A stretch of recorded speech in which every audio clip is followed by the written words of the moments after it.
कीर्तन नगर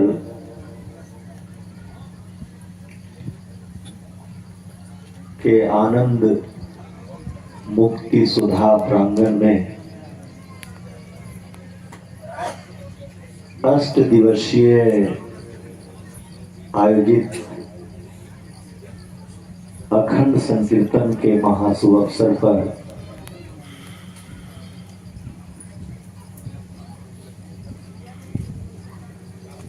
आप सबका हार्दिक अभिनंदन करता हूं। आप सभी के हृदय कमल पर बैठे इष्ट देव बाबा को साष्टांग प्रणाम करता हूं।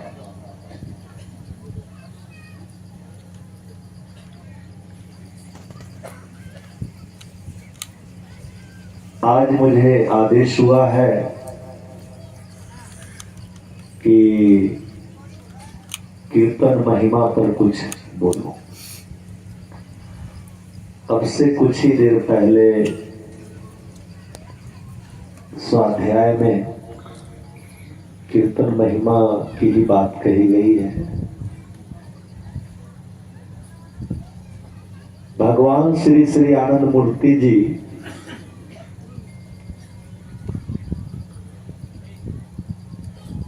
जो कुछ कहते हैं वो आप्तवाक्य है। उसी आप्तवाक्य को सरल भाषा में कह सकते हैं ब्रह्मवाक्य। और ये जो ब्रह्मवाक्य है मौलिक वाक्य है,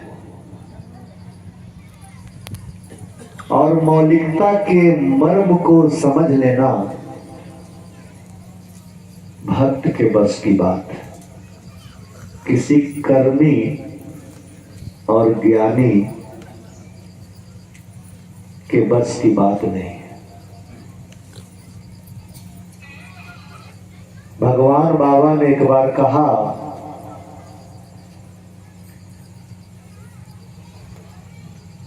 कि समस्त वेदों के सार को गीता कहते हैं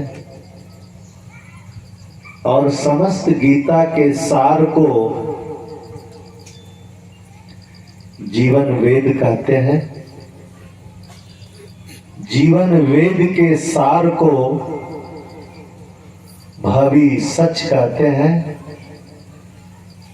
और भावी सच के सार को इष्ट मंत्र और गुरु मंत्र कहते हैं।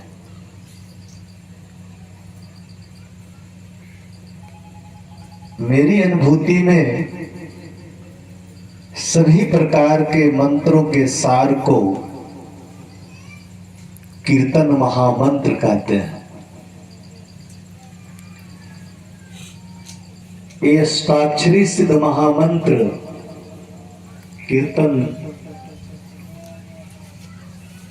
समस्त संपूर्ण जीवन दर्शनों, संपूर्ण शास्त्रों, संपूर्ण साधना विज्ञान पद्धतियों के सार स्वरूप है। ये ब्रह्मांड का, अखिल विश्व ब्रह्मांड का एक ऐसा अमोघ शास्त्र है जो मनुष्य मात्र के लिए सहज और सरल है, जिसकी सहायता से मनुष्य अपने को दिव्य कर सकता है, अपने को मौलिक बना सकता है। और एक ऐसी स्थिति भी आती है मौलिकता के निरंतर अनुसरण से,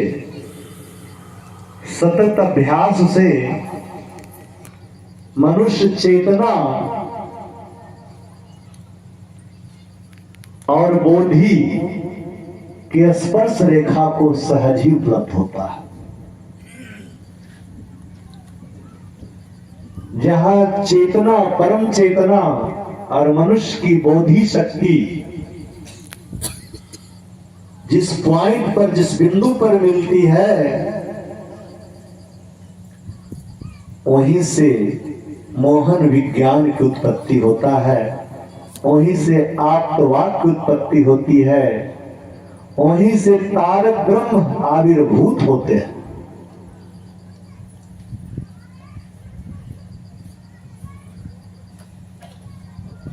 जब तारक ब्रह्म उसी स्पर्श रेखा से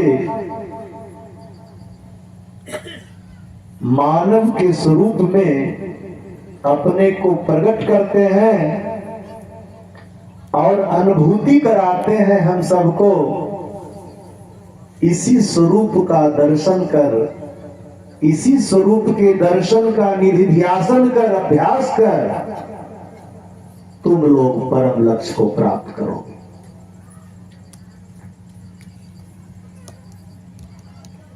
भगवान बाबा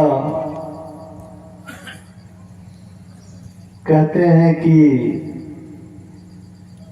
सभी प्रकार का भारतीय दर्शन, पौरात्य दर्शन, पाश्चात्य दर्शन, ब्रह्मांडीय समस्त दर्शन जो अदृश्य और अज्ञात हमारे लिए है, सबका सार यही बाबा नाम केवल कीर्तन मंत्र है। और जिस धाम में, जिस प्रांगण में हम सब आसीन और एकत्रित इकट्ठे हुए हैं, यहां यही घटना घटी है। भगवान बाबा उस चबूतरे पर बैठ करके कुछ गिने चुने ब्रह्म साधकों के बीच यही खुलासा किया, इसी रहस्य का उद्घाटन किया कि कुछ सुन रहे हो? जी बाबा, बहुत मधुर मधुर सुन रहा हूं। क्या सुन रहे हो? तो बाबा नाम केवलम सुन रहा हूं। कहां से आवाज आ रही है? अंतरिक्ष से आवाज आ रही है। ये अंतरिक्ष एक माध्यम है जो आवाज को अपने साथ लेकर के मनुष्य के श्रवण यंत्र तक पहुंचा देता है, लेकिन इसका मूल स्रोत क्या है? इसका मूल स्रोत तारक ब्रह्म द्वारा संस्थापित, निर्मित जो आनंद मार्ग अखिल विश्व ब्रह्मांड में समस्त आकाश गंगा के वो चयनित चुने हुए ग्रहों में जो आनंद मार्ग की संस्थापना हुई है, सब जगह बाबा नाम केवलम कीर्तन चल रहा है। वही दिव्य आवाज, वही मधुर आवाज जब साधक एकाग्रता को, कुशाग्रता को उपलब्ध होता है, तो उस दिव्य आवाज का श्रवण करता है। वही दिव्य घटना इस कीर्तन नगर के प्रांगण में 1970 में 8 अक्टूबर घटित हुई, जिसे हम एक दिव्य परंपरा के रूप में शुरू करते हैं। और इस कीर्तन नगर में हम एक व्यवहारिक अनुभूति सबको दे सकें, एक ऐसे परिवेश का निर्माण कर रहे हैं। एक बार बाबा ने मुझसे ही कहा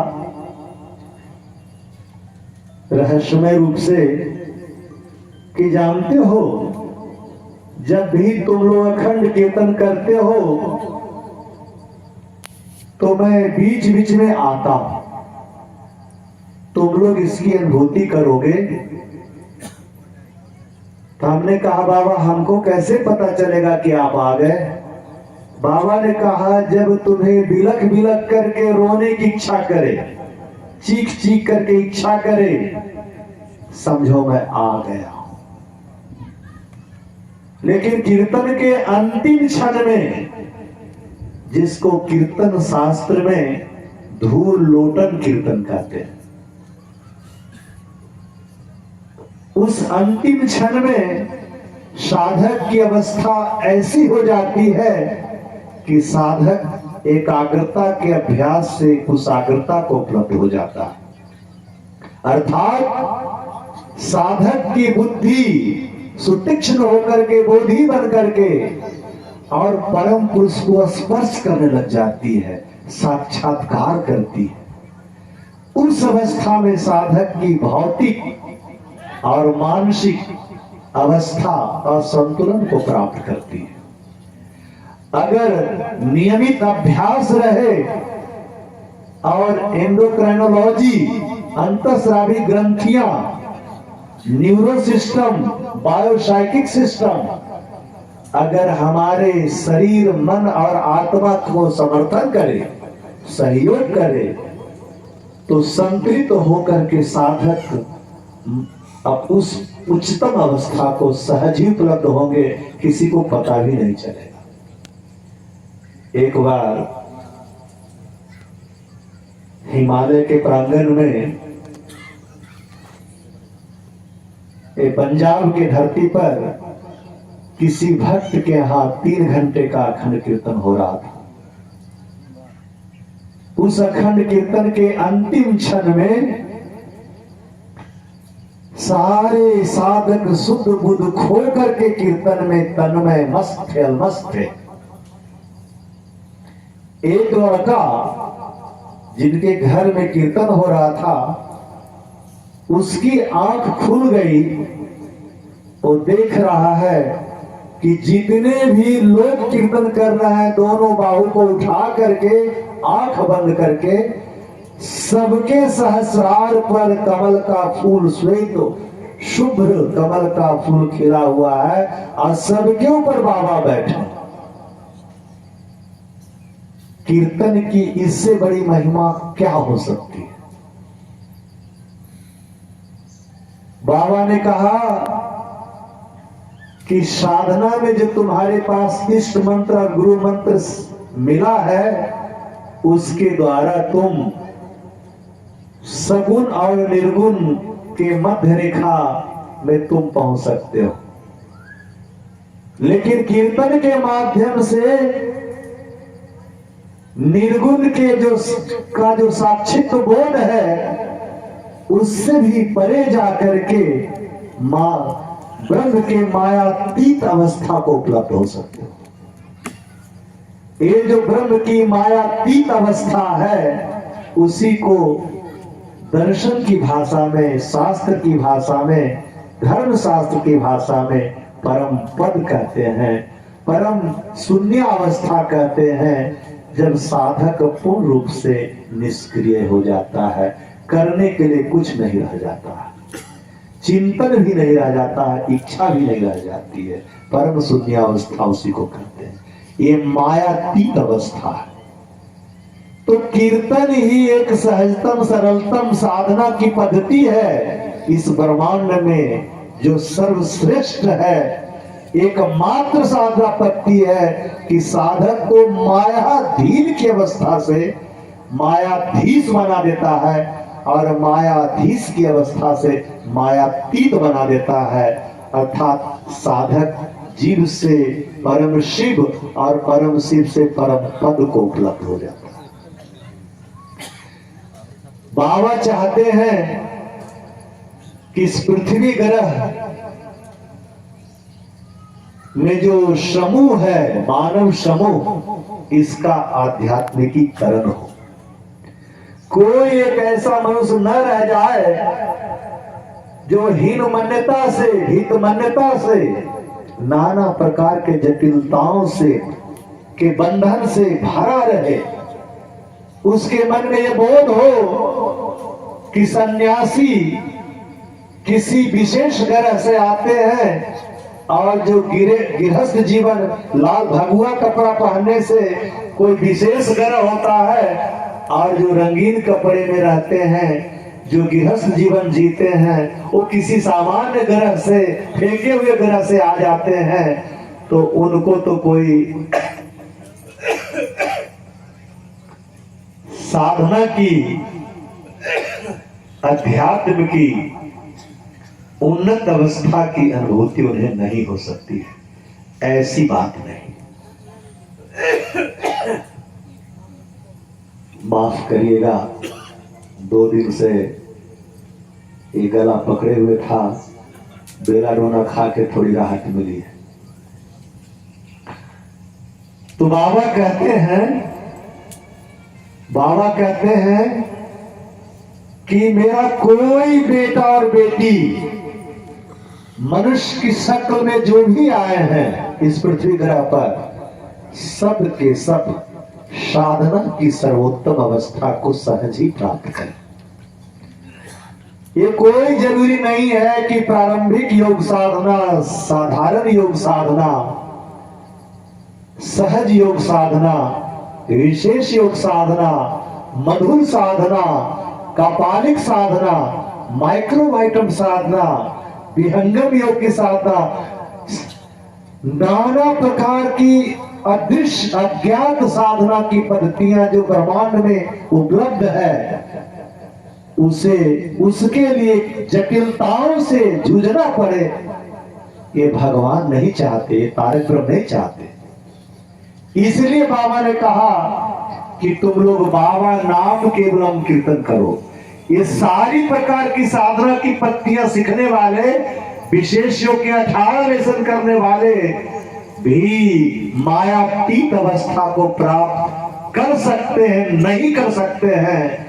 लेकिन कीर्तन करने वाला अगर सच्चे अर्थ में कीर्तनिया बन जाए, निष्काम भाव का बन जाए, निस्वार्थ भाव का बन जाए, भीतर बाहर एक होकर के कीर्तनिया बन जाए, तो भगवान उसके पीछे पीछे दौड़ेंगे। तुम क्या चाहते हो? मुक्ति, मोक्ष सब कुछ दे दूंगा। हमारे मित्र सत्यासानंद जी कई बार बोलते रहते हैं, क्या है वो वाला? कबीरा जब मन निर्मल भया, जैसे गंगा नीर, आगे आगे हरि चले कहत कबीर कबीर।